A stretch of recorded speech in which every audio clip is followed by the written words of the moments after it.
ഓം ശ്രീ ഗുരുഭ്യോ നമ. ജ്യോതികുമാർ ചാനലിലേക്ക് ഏവർക്കും സ്വാഗതം. ഇന്ന് ഞാൻ ചർച്ച ചെയ്യുന്നത് 2026 മെയ് 14 ശുക്രൻ മിഥുനം രാശിയിലേക്ക്, അതായത് ബുധൻ്റെ രാശിയിലേക്കും, മിഥുനം രാശിയുടെ അധിപനായിട്ടുള്ള ബുധൻ മെയ് 15 ഇടവൻ രാശിയിലേക്ക്, ശുക്രൻ്റെ രാശിയിലേക്കും രാശി മാറും. അങ്ങനെ ബുധനും ശുക്രനും രാശി പരിവർത്തന യോഗം വരുന്ന സമയം.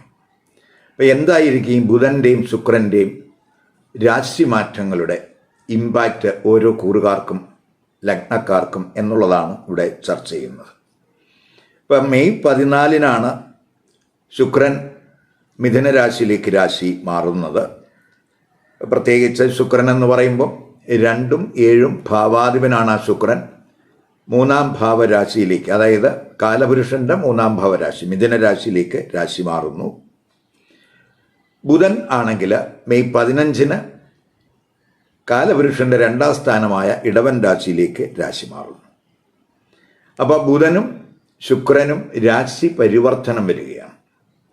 അപ്പോൾ പൊതുവെ എല്ലാ കൂറുകാരെ സംബന്ധിച്ചിടത്തോളം അറിവിൻ്റെയും ബുദ്ധിയുടെയും യുക്തിസഹമായ ചിന്തയുടെയും കമ്മ്യൂണിക്കേഷൻ്റെയും രാശിയിലേക്കാണ് ശുക്രൻ രാശി മാറുന്നത്. പ്രത്യേകിച്ച് ലൗകിക സുഖം, സൗന്ദര്യം, പ്രണയം, വിവാഹം, സാമ്പത്തികം ഇവയുടെയൊക്കെ ഗ്രഹമാണ് ശുക്രൻ.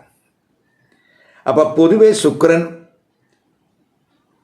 ബുധൻ്റെ രാശിയിലേക്ക് രാശി മാറുമ്പോൾ ഒരു തുറന്ന മനസ്ഥിതി, പ്രത്യേകിച്ച് കുട്ടികളെപ്പോലെ വളരെ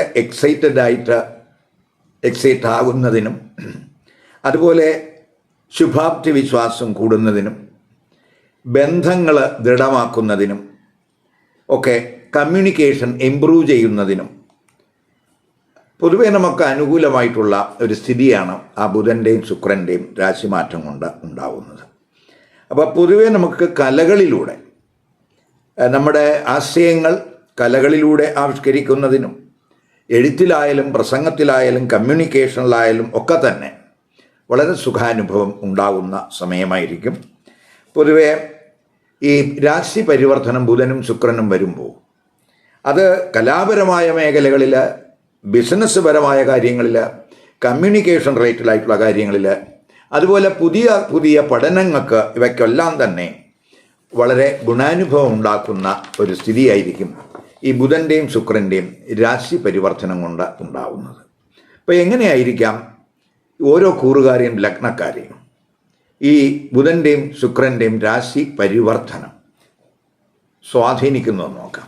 അപ്പം ഈ വീഡിയോയിൽ മേടം, ഇടവം, മിഥുനം, കർക്കിടക കൂറുകാർക്കും ലഗ്നക്കാർക്കും ഈ ബുധൻ്റെയും ശുക്രൻ്റെയും രാശി മാറ്റവും അതുപോലെ രാശി പരിവർത്തന യോഗവും ഏത് രീതിയിൽ സ്വാധീനിക്കും നോക്കാം. ആദ്യമായിട്ട് മേടക്കൂറുകാർക്കും മേട ലഗ്നക്കാർക്കും. ഇപ്പം മേടക്കൂറുകാരെ സംബന്ധിച്ചിടത്തോളം, അതായത് അശ്വതി, ഭരണി, കാർത്തിക നക്ഷത്രത്തിൻ്റെ ആദ്യ പാദത്തിൽ പെടുന്നവരെ സംബന്ധിച്ചിടത്തോളം അവരുടെ 2ഉം 7ഉം ഭാവാധിപനായിട്ടുള്ള ശുക്രൻ, ആ ശുക്രൻ യഥാർത്ഥത്തിൽ മെയ് 14 3ാം ഭാവരാശിയിലേക്ക്, ബുധൻ്റെ രാശിയിലേക്ക് രാശി മാറുന്നു. 3ാം ഭാവാധിപനായിട്ടുള്ള ബുധൻ, ആ ബുധൻ മെയ് 15 ഈ ശുക്രൻ്റെ രാശി 2ാം ഭാവരാശിയിൽ ധനസ്ഥാനത്തേക്ക് രാശി മാറുന്നു. അങ്ങനെ ബുധനും ശുക്രനും രാശി പരിവർത്തനം വരുന്ന സമയമാണ്. അപ്പോൾ പൊതുവെ നമ്മൾ നോക്കുമ്പോൾ നമുക്ക് ഈ 3ലൊക്കെ ഗുരു സ്ഥിതി ചെയ്യുന്ന സമയമാണ്. അപ്പോൾ നമ്മുടെ വ്യക്തിജീവിതം, നമ്മുടെ സുഹൃത്ത് ബന്ധങ്ങൾ, സാമൂഹ്യ ബന്ധങ്ങൾ ഇവയൊക്കെ ശക്തിപ്പെടുന്ന സമയമായിരിക്കും. പാർട്ടികളിലും മറ്റു മംഗളകർമ്മങ്ങളിലുമൊക്കെ പങ്കെടുക്കുന്നതിന് അനുയോജ്യമായിട്ടുള്ളൊരു സമയമായിട്ട് കാണുന്നു. കൂടുതലായിട്ട് നമ്മൾ ഈ സാമൂഹികമായിട്ട് വളരെ ആക്റ്റീവ് ആകുന്ന സമയമായിരിക്കും. കുടുംബാംഗങ്ങളുമായിട്ടൊക്കെ ചിലപ്പോൾ ഹ്രസ്വയാത്രകൾ അതിനൊക്കെ സാധ്യതയുണ്ട്. അതുപോലെ നമുക്ക് സുഹൃത്തുക്കളോടും സഹോദരങ്ങളോടും അതുപോലെ അയൽവക്കക്കാരോടുമൊക്കെ നല്ല ബന്ധം, അവരുമായിട്ടുള്ള നമ്മുടെ കാര്യങ്ങളൊക്കെ ഷെയർ ചെയ്യുന്നതിനൊക്കെ സാധ്യത കാണുന്നു. പൊതുവേ നമ്മുടെ കമ്മ്യൂണിക്കേഷനൊക്കെ ഇമ്പ്രസീവ് ആകുന്ന സമയമായിരിക്കും. അതുപോലെ തന്നെ ക്രിയേറ്റീവ് ഫീൽഡിൽ പ്രവർത്തിക്കുന്നവർക്ക് അവരുടെ കഴിവുകളൊക്കെ എക്സ്പ്രസ് ചെയ്യാൻ കഴിയുന്ന സമയമായിരിക്കും. അപ്പോൾ കലാകാരന്മാരെ സംബന്ധിച്ചിടത്തോളം വളരെ അനുകൂല സമയമാണ്. അവരുടെ കഴിവുകളെല്ലാം നമുക്ക് പ്രത്യേകിച്ച് അവരുടെ കലാപ്രവർത്തനങ്ങളിലൂടെയൊക്കെ ധനസ്ഥിതിയൊക്കെ ഇമ്പ്രൂവ് ചെയ്യാൻ കഴിയുന്ന സമയമാണ്. ഇപ്പോൾ പൊതുവേ നമുക്ക് ഈ ബുധനും ശുക്രനുമൊക്കെ രാശി പരിവർത്തനമൊക്കെ വരുന്ന സമയമാണ്. അപ്പോൾ ബിസിനസ് തലത്തിൽ, കമ്മ്യൂണിക്കേഷൻ തലത്തിൽ ഒക്കെ തന്നെ കമ്മ്യൂണിക്കേഷൻ സ്കില്ലൊക്കെ മെച്ചപ്പെടുന്ന സമയമായിരിക്കും. അതുവഴിയൊക്കെ നമുക്ക് ധനസ്ഥിതി ഇമ്പ്രൂവ് ചെയ്യാൻ കഴിയുന്ന സമയമാണ്. പ്രത്യേകിച്ച് 3-ാം ഭാവാധിപൻ 2-ൽ വരികയാണ്. അപ്പോൾ നമ്മുടെ സംസാരം വഴി, നമ്മുടെ പ്രഭാഷണം വഴി, നമ്മുടെ കമ്മ്യൂണിക്കേഷൻ വഴി ഒക്കെ തന്നെ നമുക്ക് സാമ്പത്തിക നേട്ടം ഉണ്ടാകാൻ സാധ്യതയുണ്ട്. അപ്പോൾ ഫാമിലിയിലൊക്കെ നമുക്ക്, പ്രത്യേകിച്ച് കുടുംബത്തിൽ നമുക്ക് പണസംബന്ധമായിട്ടുള്ള എന്തെങ്കിലുമൊക്കെ വിഷയങ്ങൾ ചർച്ച ചെയ്യുന്നതിനൊക്കെ സാധ്യതയുള്ള സമയമാണ്. പൊതുവെ നമ്മുടെ ഡെയിലി റൂട്ടിനൊക്കെ വളരെ ആക്റ്റീവ് ആകുന്ന സമയമായിരിക്കും. ജീവിത പങ്കാളിയൊക്കെ ചിലപ്പോൾ അല്ലെങ്കിൽ അവരുടെ ബന്ധുക്കൾ വഴിയൊക്കെ നമുക്ക് ഗുണാനുഭവമൊക്കെ ഉണ്ടാകുന്ന സമയമാണ്. അതുപോലെ തന്നെ നമ്മുടെ ചുറ്റുപാടുകൾ, അയൽവക്കക്കാരുമായിട്ട്, അതുപോലെ അവരുമായിട്ടൊക്കെ നമുക്ക് ഗുണാനുഭവം ഉണ്ടാകും. പ്രത്യേകിച്ച് ഈ സോഷ്യൽ മീഡിയയിലൊക്കെ പ്രവർത്തിക്കുന്നവർക്ക് ഒക്കെ ഗുണാനുഭവം ഉണ്ടാകുന്ന സമയമായിരിക്കും. അതുപോലെ തന്നെ നമ്മൾ ഈ വിവാഹ ആലോചനകൾ, പ്രത്യേകിച്ച് നമ്മുടെ ബന്ധുക്കൾ വഴിയോ അല്ലെങ്കിൽ അയൽവക്കക്കാർ വഴിയോ അവർ മുഖാന്തരം എന്തെങ്കിലുമൊക്കെ ആലോചനകൾ, അല്ലെങ്കിൽ സോഷ്യൽ മീഡിയ വഴി വിവാഹ ആലോചനകളൊക്കെ ചിലപ്പോൾ ഈ സമയത്ത് നമ്മുടെ ജീവിത പങ്കാളിയൊക്കെ കണ്ടെത്തുന്നതിനേക്കുള്ളൊരു സാധ്യത കാണുന്നുണ്ട്. അതുപോലെ പൊതുവേ നമുക്ക് ഈ ശുക്രൻ ഭാഗ്യസ്ഥാനത്തൊക്കെ ദൃഷ്ടി ചെയ്യുന്ന സമയം കൂടിയാണ്. അപ്പം പൊതുവെ ഗുരുവിൻ്റെ ദൃഷ്ടിയും ഭാഗ്യസ്ഥാനത്തുള്ള സമയമാണ്. ഭാഗ്യഭാവാധിപനാണ് ഗുരു. അപ്പം പൊതുവെ നമുക്ക് ഭാഗ്യാനുഭവങ്ങൾ ഉണ്ടാകും. നമ്മുടെ നിയമം, അതുപോലെ തന്നെ തത്വശാസ്ത്രം, ഇവയിലൊക്കെ അതുമായിട്ടൊക്കെ ബന്ധപ്പെട്ട് പ്രവർത്തിക്കുന്നവർക്ക് വളരെ ഗുണാനുഭവം ഉണ്ടാകുന്ന സമയമായിരിക്കും. സഹോദരങ്ങളുമായിട്ടൊക്കെ നല്ല ബന്ധമുണ്ടാകും. ആത്മീയ കാര്യങ്ങളുമായിട്ട് ബന്ധപ്പെട്ടൊക്കെ ചിലപ്പോൾ ദൂരയാത്രകൾ ഉണ്ടായെന്ന് വരാം. ഉന്നത പഠനത്തിനൊക്കെ വളരെ അനുകൂലമായിട്ടുള്ളൊരു സമയമായിട്ട് കാണുന്നുണ്ട്.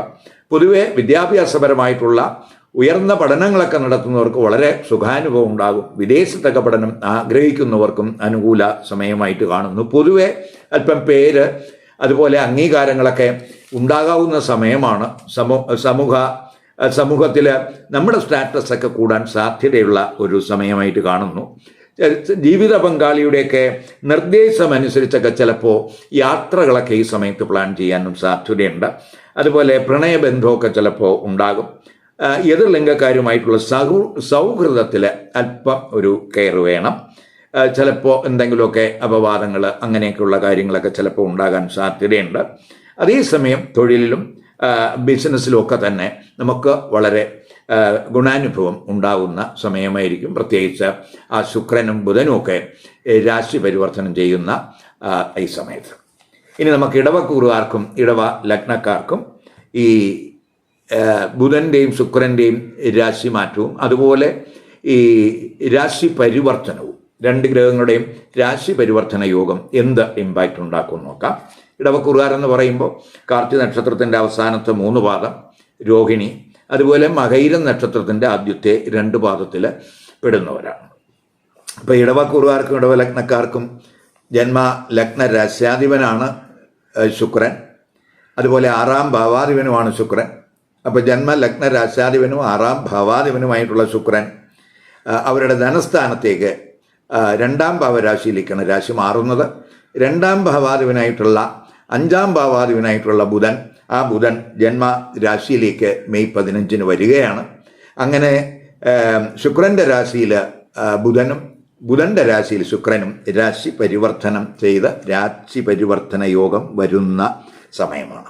അപ്പോൾ ബുധശുക്ര രാശി പരിവർത്തന യോഗം എന്ന് പറയുമ്പോൾ പൊതുവെ ജന്മരാശിയിലേക്ക് ബുധൻ വരുന്നു, ബുധൻ്റെ രാശിയിലേക്ക്. 2 മിത്രഗ്രഹങ്ങളും കൂടിയാണ്. അപ്പോൾ പൊതുവേ നമ്മുടെ വ്യക്തിത്വത്തിൽ വളരെ തിളക്കം ഉണ്ടാകാവുന്ന സമയമാണ്. പ്രത്യേകിച്ച് നമ്മുടെ കമ്മ്യൂണിക്കേഷൻ, നമ്മുടെ വളരെ ആകർഷകമാകും. മറ്റുള്ളവരെയൊക്കെ ഇംപ്രസ് ചെയ്യത്തക്ക രീതിയിലൊക്കെ സംസാരിക്കാൻ കഴിയും. അതുപോലെ തന്നെ പഠനത്തിലൊക്കെ വളരെ മികവ് പ്രകടിപ്പിക്കാൻ കഴിയുന്നതാണ്. പ്രത്യേകിച്ച് 5-ാം ഭാവാധിപനായിട്ടുള്ള ബുധനാണ് ജന്മരാശിയിൽ വരുന്നത്. അപ്പോൾ നമുക്ക് വാചാലമായിട്ടൊക്കെ സംസാരിക്കാൻ കഴിയും. അതൊക്കെ നമ്മുടെ പ്രത്യേകിച്ച് പഠന മേഖലയിൽ വിദ്യാർത്ഥികളാണെങ്കിൽ വിദ്യാർത്ഥികൾക്ക്, അതുപോലെ ഈ പഠനവുമായിട്ട് ബന്ധപ്പെട്ട് പ്രവർത്തിക്കുന്നവർക്ക്, അധ്യാപകർക്ക്, ക്രിയേറ്റീവ് തലത്തിൽ വർക്ക് ചെയ്യുന്നവർക്ക്, കലാകാരന്മാർക്ക്, ഇവർക്കൊക്കെ തന്നെ വളരെ അനുകൂലമായിട്ടുള്ള ഒരു സമയമായിരിക്കും. ജന്മരാശിയിൽ ബുധൻ വരികയും ആ ബുധൻ്റെ രാശിയിലേക്ക് ജന്മരാശ്യാധിപനായിട്ടുള്ള ശുക്രൻ രാശി പരിവർത്തനം ചെയ്ത് നിൽക്കുന്ന സമയം. പൊതുവെ നമുക്ക് ക്രിയേറ്റീവ് വർക്കിൽ, അതുപോലെ എഴുത്തുകാർ, പ്രഭാഷകർ, മോട്ടിവേഷൻ സ്പീക്കേഴ്സ്, ഇവർക്കൊക്കെ ആ മേഖല വഴി അവർക്ക് സാമ്പത്തിക നേട്ടമൊക്കെ ഉണ്ടാകാൻ സാധ്യതയുള്ളൊരു സമയവും കൂടിയാണ് എന്നും കൂടെ മനസ്സിലാക്കുക. അതുപോലെ തന്നെ ചിലർക്ക് ഈ സമയത്ത് പ്രത്യേകിച്ച് ഈ ധനസ്ഥിതിയൊക്കെ ഇമ്പ്രൂവ് ചെയ്യും. പ്രത്യേകിച്ച് ലഗ്ന രാശ്യാധിപനായിട്ടുള്ള ശുക്രൻ ധനസ്ഥാനത്തേക്കാണ് വരുന്നത്. അപ്പോൾ നമുക്ക് ധനസ്ഥിതി ഇമ്പ്രൂവ് ചെയ്യുന്നതിന് സാധ്യതയുള്ള സമയമാണ്. ധനകാരകനായ ഗുരുവും ആ ധനസ്ഥാനത്ത് നിൽക്കുന്ന സമയമാണ്. അപ്പോൾ ചിലരെ സംബന്ധിച്ചിടത്തോളം 6ാം ഭാവാധിപനും കൂടെയാണ് ആ ശുക്രൻ. അപ്പോൾ അവർക്ക് ഈ നഷ്ടപ്പെട്ട പണം അല്ലെങ്കിൽ കൈമോശം വന്ന പണമൊക്കെ ചിലപ്പോൾ അവർക്ക് തിരികെ കിട്ടുന്നതിനുള്ള സാധ്യതയൊക്കെ കാണുന്നു. അതുപോലെ വ്യവഹാരങ്ങൾ വഴിയൊക്കെ സാമ്പത്തിക നേട്ടം ഉണ്ടാകാൻ സാധ്യതയുണ്ട്. അപ്പോൾ തൊഴിലിൽ നിന്നൊക്കെ പ്രത്യേകിച്ച് സാമ്പത്തിക നേട്ടം, അവരുടെ സേവന മേഖലകളിൽ നിന്നൊക്കെ നേട്ടങ്ങൾ ഉണ്ടാകാൻ അനുകൂലമായിട്ടുള്ള സമയമായിട്ട് കാണുന്നുണ്ട്. അപ്പം നല്ല കാര്യങ്ങൾക്കായിട്ട് ഈ നമ്മൾ ചിലവാക്കുന്ന പണം അത് നല്ല കാര്യങ്ങൾക്കാണോ മോശകാര്യങ്ങൾക്കാണോ എന്ന് വിലയിരുത്തി നമ്മൾ ധനച്ചെലവ് നടത്തണം. പൊതുവെ കുടുംബത്തിൽ സുഖസൗകര്യങ്ങളൊക്കെ മെച്ചപ്പെടുത്തുന്നതിന് അനുകൂലമായിട്ടുള്ള ഒരു സമയമാണ്. അതിനുള്ള ശ്രമമൊക്കെ ഈ സമയത്തുണ്ടാകും. കുടുംബജീവിതമൊക്കെ പൊതുവെ സന്തോഷകരമാകും. കുടുംബത്തിലെ കമ്മിറ്റ്മെൻറ്റ് കൂടുന്ന സമയമാണ്. കുടുംബത്തിൽ ചിലപ്പോൾ മംഗളകർമ്മങ്ങൾക്ക് സാധ്യതയുണ്ട്. അതുപോലെ അതുവഴി നമുക്ക് കുടുംബ ചെലവൊക്കെ ചിലപ്പോൾ കൂടാനും ഒക്കെ സാധ്യതയുള്ള സമയമാണ്. 6ാം ഭാവാധിപനാണ് എന്നുള്ളത് കൊണ്ട് ആ ശുക്രൻ 6ാം ഭാവാധിപനാണ്. അപ്പോൾ നമുക്ക് പ്രത്യേകിച്ച് വ്യവഹാരങ്ങൾ അതുവഴിയൊക്കെ നമുക്ക് എന്തെങ്കിലുമൊക്കെ സാമ്പത്തിക നേട്ടം കിട്ടാൻ സാധ്യതയുണ്ട്. കഴിവതും നമ്മൾ ഈ പ്രയോറിറ്റി ബേസ്ഡായിട്ട് ഉള്ള കാര്യങ്ങൾക്ക് വേണം ഈ പണം ചെലവാക്കാൻ എന്നുള്ളതാണ് ഈ സമയത്ത് ശ്രദ്ധിക്കേണ്ടത്. അതുപോലെ നമ്മൾ അൺഎത്തിക്കലായിട്ടോ അല്ലെങ്കിൽ നിയമവിരുദ്ധമായിട്ടോ ഈ ധനാർജനം നടത്തുന്നവർ അല്പം ശ്രദ്ധിക്കണം. മറ്റുള്ളവരെ സഹായിക്കുന്നതിനും അതുപോലെ അവരുടെ പ്രശ്നങ്ങളൊക്കെ പരിഹരിക്കുന്നതിനൊക്കെയുള്ള ഒരു മനോഭാവമൊക്കെ ഈ സമയത്ത് ഉണ്ടാകും. ദാമ്പത്യ ബന്ധത്തിൽ പ്രത്യേകിച്ച് ഒരു ഗുണാനുഭവമൊക്കെ ഉണ്ടാകും. പ്രത്യേകിച്ച് ജീവിത പങ്കാളിയുമായിട്ടൊക്കെ നല്ല കമ്മ്യൂണിക്കേഷനൊക്കെ ഈ സമയത്ത് ഉണ്ടാകും. അവരുടെ ഇംഗിതമനുസരിച്ചൊക്കെ ധനം ചെലവ് ചെയ്യുന്നതിനൊക്കെ സാധ്യതയുണ്ട്. അപ്പോൾ പൊതുവേ നമുക്ക് കുടുംബ പ്രശ്നങ്ങളൊക്കെ പരിഹരിക്കാനുള്ള എന്തെങ്കിലുമൊക്കെ പ്രശ്നങ്ങൾ കുടുംബത്തിലുണ്ടെങ്കിൽ അത് പരിഹരിക്കുന്നതിനൊക്കെ അനുകൂല സമയമാണ്. അതുപോലെ പൊതുവേ നമുക്ക് ഏത് പ്രതികൂല സാഹചര്യങ്ങളെയും അതിജീവിക്കാനുള്ള ഒരു കഴിവൊക്കെ ഉണ്ടാകും. ഭോജന സുഖമൊക്കെ അനുഭവപ്പെടുന്ന സമയമായിട്ട് കുടുംബത്തിലൊക്കെ സുഖാനുഭവങ്ങൾ ഉണ്ടാകുന്ന സമയമായിരിക്കും. ഇനി മിഥുനക്കൂറുകാർക്കും മിഥുന ലഗ്നക്കാർക്കും ഈ ബുധൻ്റെയും ശുക്രൻ്റെയും രാശി മാറ്റങ്ങളും അതുപോലെ ഈ 2 ഗ്രഹങ്ങളുടെ രാശി പരിവർത്തന യോഗം എന്ത് ഗുണം ചെയ്യും നോക്കാം. മിഥുനക്കൂറുകാരെന്ന് പറയുമ്പോൾ മകയിര നക്ഷത്രത്തിൻ്റെ അവസാനത്തെ 2 പാദം, തിരുവാതിര, അതുപോലെ പുണർ നക്ഷത്രത്തിൻ്റെ ആദ്യത്തെ 3 പാദത്തിൽ പെടുന്നവരാണ്. അപ്പോൾ മിഥുനക്കൂറുകാർക്കും മിഥുന ലഗ്നക്കാർക്കും ശുക്രൻ എന്ന് പറയുന്നത് അവരുടെ 5ാം ഭാവാധിപനാണ്. അതുപോലെ 12ാം ഭാവാധിപനുമാണ്. 5ഉം 12ഉം ഭാവാധിപനായിട്ടുള്ള ശുക്രൻ അവരുടെ ജന്മ ലഗ്ന രാശിയിലേക്കാണ് മെയ് 14 രാശി മാറുന്നത്. ജന്മലഗ്ന രാശ്യാധിപനായിട്ടുള്ള ശുക്രൻ ബുധനാണെങ്കിൽ ആ 12ാം ഭാവരാശിയിൽ ആ ശുക്രൻ്റെ രാശിയിലേക്ക് രാശി മാറുന്നു. അങ്ങനെ ശുക്രനും ബുധനും അവരുടെ രാശികൾ മാറി രാശി പരിവർത്തന യോഗം ചെയ്യുന്ന സമയമായിട്ട് കാണുക. ഇപ്പോൾ മെയ് 14 ശുക്രൻ ജന്മരാശിയിലേക്ക് വരുന്നത്. മെയ് 15 ബുധൻ ശുക്രൻ്റെ ക്ഷേത്രമായ 12ാം ഭാവരാശിയിലേക്ക് രാശി മാറുന്നത്. അപ്പോൾ പൊതുവേ ബുധശുക്ര പരിവർത്തന യോഗമാണ്. അപ്പോൾ അതൊക്കെ നമ്മൾ ചിന്തിക്കുമ്പോൾ നമുക്ക് ഈ പ്രത്യേകിച്ച് നമ്മുടെ ആരോഗ്യം അതുപോലെ നമ്മുടെ സൗന്ദര്യം ഇവയെപ്പറ്റിയൊക്കെ വളരെ അവബോധമുണ്ടാകുന്ന സമയമായിരിക്കും. അത് മറ്റുള്ളവർക്ക് കൂടുതൽ ശ്രദ്ധിക്കത്തക്ക രീതിയിലുള്ള ഒരു വ്യക്തിത്വം ഒക്കെ ഈ സമയത്ത് ഉണ്ടാകും. കമ്മ്യൂണിക്കേഷനൊക്കെ വളരെ ആകർഷകമാകും. ചിലപ്പോൾ പ്രണയബന്ധത്തിനൊക്കെ അത് വഴിതെളിക്കാൻ സാധ്യതയുണ്ട്. പ്രത്യേകിച്ച് 5ാം ഭാവാധിപനായിട്ടുള്ള ശുക്രനാണ് ജന്മരാശിയിലേക്കൊക്കെ വരുന്നത്. പ്രണയസുഖം, പ്രണയബന്ധമൊക്കെ കൂടുതൽ ഉണ്ടാകാവുന്ന സമയമാണ്. അതുപോലെ തന്നെ ശുക്രൻ 5ാം ഭാവാധിപനാകുമ്പോൾ ചിലപ്പോൾ ഈ പ്രണയ പങ്കാളിയുടെയൊക്കെ താല്പര്യം അനുസരിച്ചൊക്കെ നമ്മൾ യാത്രകൾ അവയൊക്കെ പ്ലാൻ ചെയ്യാൻ സാധ്യതയുണ്ട്. ഷോപ്പിങ്ങിനൊക്കെ ചിലപ്പോൾ സാധ്യതയുള്ള സമയം കൂടിയാണ്. പ്രത്യേകിച്ച് ഈ നമ്മുടെ ഈ പല കാര്യങ്ങളെപ്പറ്റി പറ്റിയുള്ള ആലോചനകൾ ഈ സമയത്ത് ചിലപ്പം വരാം. അല്ലെങ്കിൽ നമ്മൾ പല കാര്യങ്ങൾ ആസൂത്രണം ചെയ്ത് അതിനുള്ള തന്ത്രങ്ങളൊക്കെ ആവിഷ്കരിക്കുന്ന സമയമായിട്ട് നമുക്ക് കാണാം. അതുപോലെ തന്നെ നമ്മൾ ഈ മുന്നിൽ നിന്ന് പ്രവർത്തിക്കാതെ കർട്ടൻ്റെ പിന്നിൽ നിന്ന് പ്രവർത്തിച്ച് നേട്ടങ്ങൾ ഉണ്ടാകുന്ന ഒരു വ്യക്തിത്വമായിട്ട് നമുക്ക് ഈ സമയത്തെ കാണാം. അതുപോലെ തന്നെ ഈ ജന്മലഗ്ന രാശ്യാധിപൻ 12ലേക്ക് മാറുകയാണ്. ശുക്രൻ്റെ രാശിയിലേക്കാണ് മാറുന്നത്. അത് 12ാം ഭാവരാശിയാണ്. അത് ചിലപ്പോൾ അമിത ചിന്തകൾ ഈ സമയത്ത് ഉണ്ടാക്കാം. ചിലപ്പോൾ നമുക്ക് ഉറക്കക്കുറവിനൊക്കെ അത് ചിലപ്പോൾ വഴിതെളിച്ചു എന്ന് വരാം. ചില ആത്മീയ കാര്യങ്ങളിലൊക്കെ നമുക്ക് കൂടുതൽ ശ്രദ്ധ ഈ സമയത്തുണ്ടാകും. പഠനം അല്ലെങ്കിൽ തൊഴിൽ ഇവയുമായിട്ട് ബന്ധപ്പെട്ട ചിലപ്പോൾ ദൂരയാത്രകൾ അല്ലെങ്കിൽ വിദേശ യാത്രകൾക്കൊക്കെ അതിനെപ്പറ്റിയൊക്കെയുള്ളൊരു ചിന്ത, അതിനുള്ള സാധ്യതയൊക്കെ ഈ സമയത്ത് കാണുന്നുണ്ട്.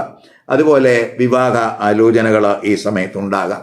മംഗളകർമ്മങ്ങളിലൊക്കെ പങ്കെടുക്കുന്നതിനുമൊക്കെ സാധ്യത കണ്ട് ഉള്ള സമയവും കൂടിയാണ്. അതുപോലെ നമുക്കല്പം പണച്ചെലവ്, പ്രത്യേകിച്ച് ലഗ്നാധിപൻ 12 നിൽക്കുമ്പോൾ അല്പം പണച്ചെലവൊക്കെ ഉണ്ടാകാവുന്ന സമയമാണ്. ക്രിയേറ്റീവ് വർക്കിലൊക്കെ വളരെ ശോഭിക്കും. പ്രത്യേകിച്ച് 5ാം ഭാവാധിപനായിട്ടുള്ള ശുക്രൻ ജന്മരാശിയിൽ നിൽക്കുകയാണ്. പഠനമൊക്കെ മുടങ്ങിയവരെ സംബന്ധിച്ചിടത്തോളം പഠനത്തിലെ തടസ്സങ്ങളൊക്കെ മാറി അത് പൂർത്തിയാക്കുന്നതിനുള്ള ഒരു ശ്രമമൊക്കെ ഈ സമയത്തുണ്ടാകും. അതുപോലെ പുതിയ സ്റ്റാർട്ടപ്പുകളൊക്കെ തുടങ്ങാൻ ആഗ്രഹിക്കുന്നവർക്ക് അനുകൂല സമയമായിട്ട് കാണുന്നുണ്ട്. സന്താനങ്ങളുമായിട്ടൊക്കെ സംസാരിച്ച് അവരുടെ പ്രശ്നങ്ങളൊക്കെ പരിഹരിക്കും. സന്താനം വഴിയൊക്കെ ഗുണാനുഭവം ഉണ്ടാകും. അവരുടെ ആഗ്രഹങ്ങളെല്ലാം സാധിക്കുന്നതിന് അനുകൂല സമയമായിട്ട് കാണുന്നുണ്ട്. ശുക്രൻ ജന്മരാശിയിൽ വരുന്നത് പ്രത്യേകിച്ച് നമ്മൾ ഈ സുഖ സൗകര്യങ്ങളൊക്കെ മെച്ചപ്പെടുത്തുന്നതിനും ഒക്കെയുള്ള ശ്രമം ഉണ്ടാകും. കുടുംബാംഗങ്ങളുമായിട്ടൊക്കെ ദൂരെ ഷോപ്പിങ്ങിനും ചിലപ്പോൾ വിലപിടിപ്പുള്ള എന്തെങ്കിലുമൊക്കെ സാധനങ്ങൾ പർച്ചേസ് ചെയ്യുന്നതിനൊക്കെ സാധ്യതയുണ്ട്. വിദേശത്ത് തൊഴിൽ അന്വേഷിക്കുന്നവർക്ക് പൊതുവെ അനുകൂല സമയമാണ്. വിദേശത്ത് തൊഴിലിന് യോഗം കാണുന്നു. പ്രത്യേകിച്ച് ലഗ്നരാശ്യാധിപൻ 12ലാണ് നിൽക്കുന്നത്. അപ്പോൾ പൊതുവെ നമുക്ക് ദൂരയാത്രകൾക്ക്, ആത്മീയ പ്രവർത്തനങ്ങൾക്ക്, ആതുര സേവന പ്രവർത്തനങ്ങളിലേക്ക് ഒക്കെ തന്നെ മനസ്സ് ഫോക്കസ് ചെയ്യുകയും പൊതുവെ നമുക്ക് ചില സന്തോഷ അനുഭവങ്ങൾ ഈ സമയത്ത് ഉണ്ടാകും. നല്ല കാര്യങ്ങളൊക്കെ തീരുമാനിക്കാനുള്ള ഒരവസ്ഥയൊക്കെ നമുക്കുണ്ടാകും. മനസ്സിന് സുഖം കിട്ടുന്ന സന്തോഷ അനുഭവങ്ങൾ പ്രത്യേകിച്ച് 5ാം ഭാവാധിപനായിട്ടുള്ള ശുക്രൻ ജന്മരാശിയിൽ വരിക വഴി മിഥുനക്കൂറുകാർക്കും മിഥുന ലഗ്നക്കാർക്കും സാധ്യത കാണുന്നു. ഇനി കർക്കിടകക്കൂറുകാർക്കും കർക്കിടക ലഗ്നക്കാർക്കും ഈ ശുക്രൻ മെയ് 14 12ലേക്ക് രാശി മാറുന്നതും അതുപോലെ 12ാം ഭാവാധിപനായിട്ടുള്ള ബുധൻ 11ലേക്ക് രാശി മാറുകയും ചെയ്യുന്നതുകൊണ്ട് എന്ത് ഇമ്പാക്റ്റ് ഉണ്ടാക്കും നോക്കാം. പ്രത്യേകിച്ച് ഈ കർക്കിടകക്കൂറുകാരെ സംബന്ധിച്ചിടത്തോളം ശുക്രൻ 11ാം ഭാവാധിപനാണ്. അതുപോലെ സുഖസ്ഥാനാധിപൻ 4ാം ഭാവാധിപനാണ്. 4ഉം 11ഉം ഭാവാധിപൻ 12ലേക്ക് പോകുന്നു. 12ാം ഭാവാധിപനായിട്ടുള്ള ബുധൻ 11ലേക്ക് രാശി മാറുന്ന സമയമാണ്. അപ്പോൾ പൊതുവെ ബുധൻ ശുക്രൻ്റെ രാശിയിലേക്കും ശുക്രൻ ബുധൻ്റെ രാശിയിലേക്കും രാശി പരിവർത്തനം ചെയ്യുന്ന സമയമാണ്. അപ്പം 11ാം ഭാവാധിപനായിട്ടുള്ള ശുക്രൻ 12ലേക്ക് വരിക എന്ന് പറയുമ്പം പൊതുവേ നമുക്ക് അല്പം സുഖച്ചെലവ് ഈ സമയത്ത് കൂടാൻ സാധ്യതയുണ്ട്. വീട്, അതുപോലെ വാഹനം, വസ്തുക്കൾ വാങ്ങുന്നതിനും അതുപോലെ സുഖ സൗകര്യങ്ങളൊക്കെ മെച്ചപ്പെടുത്തുന്നതിനുള്ള യാത്രകൾ അതിനുള്ള ശ്രമം ഉണ്ടാകും. അതുമായിട്ട് ചിലപ്പോൾ ദൂരെ യാത്രകൾക്കൊക്കെ സാധ്യതയുണ്ട്. ദൂരെ ഷോപ്പിങ്ങിന്, അതുപോലെ നമ്മൾ ഈ കോസ്റ്റ്ലി ആയിട്ടുള്ള എന്തെങ്കിലും ഐറ്റംസ് ഒക്കെ പർച്ചേസ് ചെയ്യുന്നതിനൊക്കെ സാധ്യത ഉള്ള സമയമാണ്. അപ്പോൾ പൊതുവേ നമുക്ക് ഇതെല്ലാം നമുക്ക് ഈ ചെലവ് കൂടുന്നതിനുള്ള ഒരവസ്ഥ സൃഷ്ടിക്കുന്നു എന്ന് മനസ്സിലാക്കുക. ശുക്രൻ 11ാം ഭാവാധിപനായിട്ട് 12 വരിക എന്ന് പറയുമ്പോൾ ചിലപ്പോൾ ഈ വിദേശത്തൊക്കെ വർക്ക് ചെയ്യുന്നവർക്ക് ചില സുഖാനുഭവങ്ങൾ ഉണ്ടാകാൻ സാധ്യതയുണ്ട്. അവരുടെ വിദേശ ബന്ധം വഴിയൊക്കെ അവർക്ക് സാമ്പത്തിക സ്ഥിതി ഇമ്പ്രൂവ് ചെയ്യുന്നതിനും സാധ്യത കാണുന്നുണ്ട്. അതേസമയം വിദേശത്ത് തൊഴിൽ അന്വേഷിക്കുന്നവർക്ക് വളരെ അനുകൂല സമയമായിട്ട് കാണുന്നുണ്ട്. ഇപ്പം നിരവധി തൊഴിൽ അവസരങ്ങൾ വിദേശത്ത് അവർക്ക് ഈ സമയത്ത് ശുക്രൻ 12ലേക്ക് വരുന്ന സമയത്ത് ഉണ്ടാകും. അപ്പോൾ അത് പൊതുവെ നമുക്ക് ദൂരെ നമ്മൾ താമസിക്കുന്ന സ്ഥലത്തു നിന്ന് കുറച്ച് മാറിയൊക്കെ യാത്രകൾക്കൊക്കെ സാധ്യതയുള്ള സമയമാണ്. മനസ്സ് കൂടുതൽ ആത്മീയ കാര്യങ്ങളിലൊക്കെ ഫോക്കസ് ചെയ്യുന്നതിനുള്ള സാധ്യതയും കാണുന്നു. പൊതുവെ നമ്മുടെ ഇന്നർ സ്പേസ് വികസിപ്പിക്കുന്നതിനുള്ള ഒരു ശ്രമം, ആത്മീയ കാര്യങ്ങളിൽ കൂടുതൽ ശ്രദ്ധ കൊടുക്കുക, ആത്മീയ ഗ്രന്ഥങ്ങൾ വായിക്കുക, അങ്ങനെ നമുക്ക് മനസ്സിന് സന്തോഷം കണ്ടെത്താവുന്ന ആത്മീയ സന്തോഷം കണ്ടെത്തുന്ന ഒരവസ്ഥയിലേക്കൊക്കെ പോകാൻ സാധ്യതയുണ്ട്. അതുപോലെ തന്നെ ദൂരെ തീർത്ഥാടന യാത്രകൾ, അതുപോലെ ഗുരുക്കന്മാരെയൊക്കെ ചിലപ്പോൾ മീറ്റ് ചെയ്യാനുള്ള അവസരങ്ങൾ, അവരുടെയൊക്കെ ഉപദേശങ്ങൾ സ്വീകരിക്കുന്നതിനുള്ള അവസരങ്ങളൊക്കെ ചിലപ്പോൾ ഈ സമയത്ത് ഉണ്ടായെന്ന് വരാം. അതുപോലെ തന്നെ ഈ ബുധശുക്ര പരിവർത്തന യോഗമൊക്കെ ഉള്ള സമയമാണ്. അപ്പോൾ ഈ സുഹൃത്തുക്കൾ, അതുപോലെ സാമൂഹ്യ ബന്ധങ്ങൾ, ഇവ വഴിയൊക്കെ ചില നേട്ടങ്ങളുണ്ടാവും. ചിലപ്പോൾ ഈ ഉന്നതമായ ബന്ധങ്ങൾ, ഉന്നതരായിട്ടുള്ള വ്യക്തികളെയൊക്കെ കണ്ടുമുട്ടുന്നതിനും അവർ വഴി ഭാവിയിൽ എന്തെങ്കിലും ഗുണാനുഭവം ഉണ്ടാകുന്ന എന്തെങ്കിലും ഒരു പദ്ധതിയിൽ അല്ലെങ്കിൽ എന്തെങ്കിലും പ്ലാനിലേക്കൊക്കെ പദ്ധതികളൊക്കെ ആസൂത്രണം ചെയ്യുന്നതിനൊക്കെ സാധ്യതയുണ്ട്. അതുപോലെ കമ്മ്യൂണിക്കേറ്റഡ് റിലേറ്റഡ് ആയിട്ടുള്ള ബിസിനസ് വഴിയൊക്കെ സാമ്പത്തിക നേട്ടം ഉണ്ടാകുന്ന സമയമാണ്. ബുധൻ 11ലേക്ക് വരികയാണ്. അപ്പോൾ നമുക്ക് ഈ സൗഹൃദങ്ങൾ വഴി, സാമൂഹ്യ ബന്ധങ്ങൾ വഴി, കമ്മ്യൂണിക്കേഷൻ റിലേറ്റഡ് ആയിട്ടുള്ള മേഖല, പ്രത്യേകിച്ച് നമുക്ക് സോഷ്യൽ മീഡിയ അതുപോലെ ഉള്ള ഈ പ്രവർത്തനങ്ങൾ വഴിയൊക്കെ സാമ്പത്തിക നേട്ടം ഉണ്ടാകാം. പ്രത്യേകിച്ച് നമ്മൾ ഇപ്പോൾ എഴുത്തുകാർ, പ്രഭാഷകർ, അതുപോലെ പബ്ലിസിറ്റി മേഖലയിൽ പ്രവർത്തിക്കുന്നവർ, പ്രസാധകർ, അവർക്കൊക്കെ പ്രത്യേകിച്ച് 3ാം ഭാവാധിപനും കൂടിയാണ് ആ ബുധൻ 11ലേക്ക് വരിക എന്ന് പറയുമ്പോൾ അത്തരം മേഖലകളിലൊക്കെ വർക്ക് ചെയ്യുന്നവർക്ക് അതുവഴിയൊക്കെ സാമ്പത്തിക നേട്ടങ്ങൾ ഉണ്ടാകുന്ന സമയമായിട്ട് കാണുന്നുണ്ട്. അതുപോലെ തന്നെ കുടുംബാംഗങ്ങളുമായിട്ടൊക്കെ ചിലപ്പോൾ വിദേശയാത്രകൾക്ക്, ദൂരയാത്രകൾക്കൊക്കെ സാധ്യതയുണ്ട്. അപ്പോൾ അതിനൊക്കെ അനുയോജ്യമായിട്ടുള്ളൊരു സമയമാണ് എന്നും കൂടെ മനസ്സിലാക്കുക. വിദേശത്തൊക്കെ ഉന്നത പഠനം ആഗ്രഹിക്കുന്നവർക്കൊക്കെ അനുകൂല സമയമാണ്. ഇപ്പോൾ ചിലർക്ക് ഈ ശുക്രൻ 4ാം ഭാവാധിപനും കൂടിയാണ്.